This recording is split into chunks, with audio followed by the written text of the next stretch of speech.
In this exercise we will make a product image of this Stirling engine. So I start by making a tabletop so that the engine has something to stand on. I move the camera to this position. Then I right drag an extrude shape and drop it here in the center. Drop his part, and I will go to the IntelliShape level, right click this handle and choose Edit Size Box, and I will change the size to 1200 by 1200. Click OK. Then I move the camera to top front right and fit scene. And here I select the engine and right click and choose zoom to selection.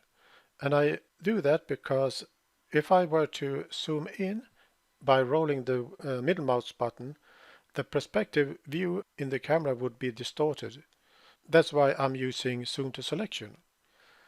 Then I will use dolly camera, come down here, use the dolly camera to move the camera toward the engine.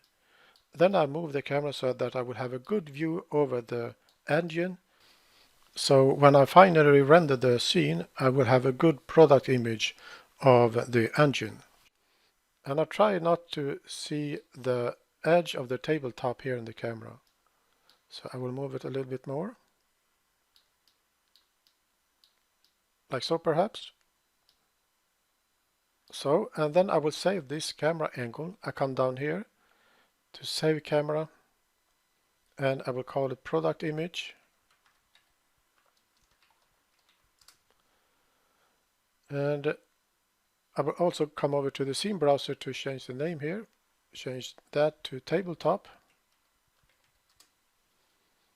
So now we are ready to add materials to all parts here in the scene. To do that, we have to open a couple of catalogs. So I come over here to open, click open here, go to the scene folder, and down here we will select the advanced material catalog, double click, and then we open again, and we will open the metal catalog. And next step is to make a test render to see how it will look like if the angle, the camera angle is good enough. So we go up to visualization and click render now to make a test render.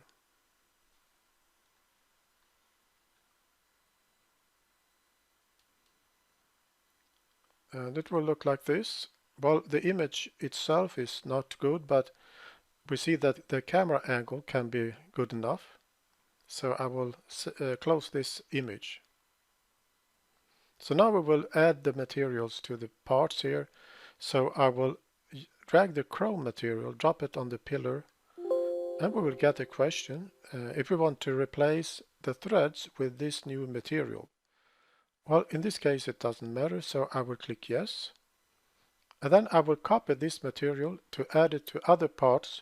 So I come up here in visualization tab, choose eyedropper, and I will fill the eyedropper with chrome. Then I will add it to the flywheel, the railing, all the screws and washers. So I will click here. Because they are linked, all four will have the same material. Same goes with the washer. Come over here to the same, and also these screws and washers here. And I will also use or add to these three. Come up here to add to these two, and the nut and the washer here on this side, and these two, and these two, and the nut and the washer, and the screw and the washer down here. Then I press escape to exit the eyedropper command, and I move back a little bit, like so. Then I will add polished metal to the crankcase, drop it here, and I will get the same question. I will click yes.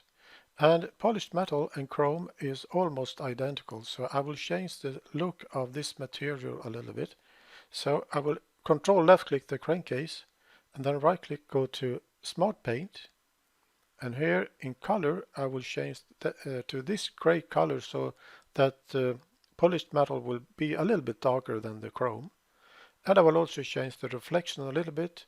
It's set to 100%. I will change that to 70. And the reflection blur, I will set that to 20. And then I will click OK here. Like so. Now I can copy that material, select the eyedropper, select it with, fill it with this material, and I will add it to this piston and this bracket and the bearing bracket and the displacer piston. Then I press escape, and then I will also use brass to add that to the connecting rods. So I will drop it here, use the fill eyedropper or the eyedropper to fill it with this material, like so. Then I press escape again. Then I go over to the advanced material, and here I will use rough metal, drop it on the cylinder, and I will copy that metal, use the eyedropper, copy the material, paste it here to this bracket and the crank disc and the bearing holder, like so. And then I press escape, and I see the cover hasn't received any material yet, so I will copy this material and add it to the cover, like so. Press escape.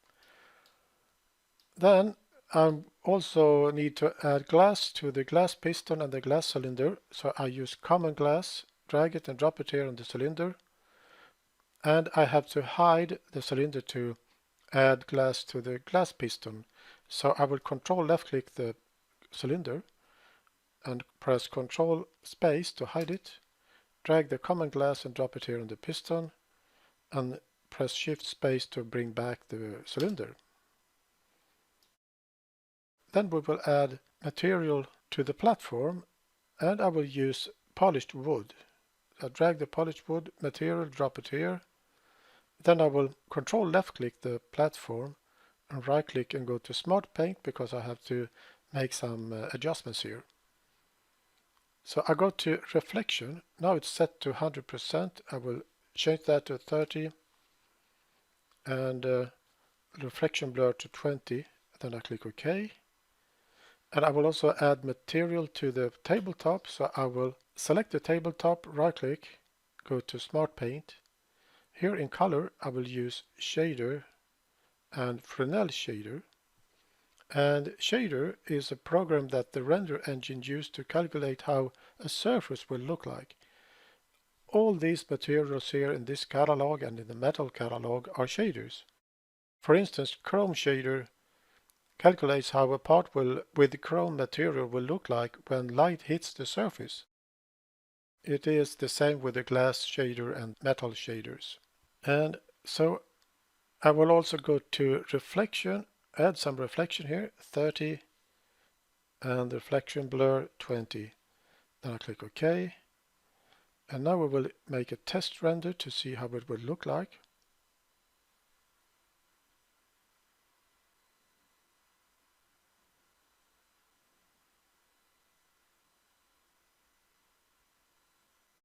Well, it's not too bad.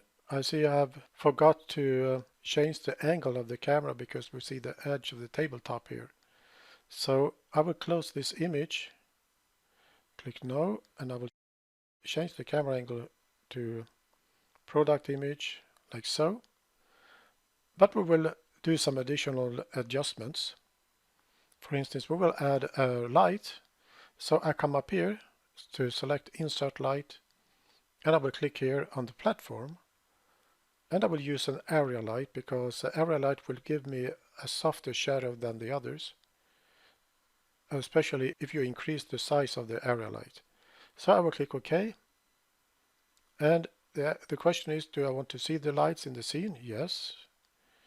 The intensity is 1, that's good, and it will cast shadows. OK. We click finish. Then I move the camera to this position because it will be easier to change the size of this area light. So I will grab the handles here make it almost the same size as the platform, like so. Then I move the camera again, turn on the tribal, left click and hold this handle and grab and drag it upward a bit and drop it there, type 400, hit enter.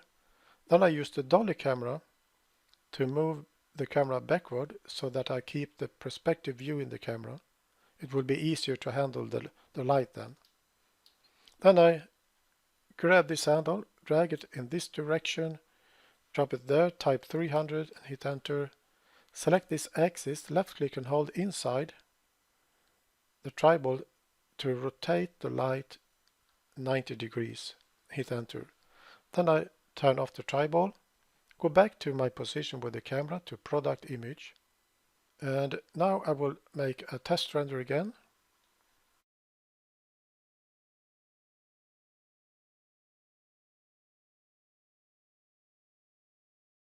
Yes, it looks better, but I will have to make some additional adjustments. So I will close this image. Then I come over to the scene browser. I will expand the lights. And here I will right click to disable cast shadows. I'll do that on all 4 of them. Like so. And then I come up here to click this down arrow to go to render option. I will change the size of the image. I will change that to 1080 and 720. And super sampling, I will set that to high. So the image size 1080 and 720. Then I click OK. Come up here to render.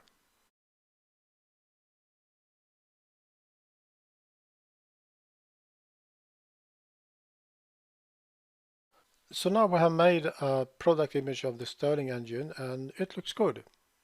So now you can save this image. You right click here and save as. And I will save it where I have my files, Sterling engine folder. And I will save it as a PNG and I will call it Sterling engine. And I will click save. Then I will close the image. Then I will also save the scene, so I come up here to click save. So this was a little bit about how to render and product image in IronCAD.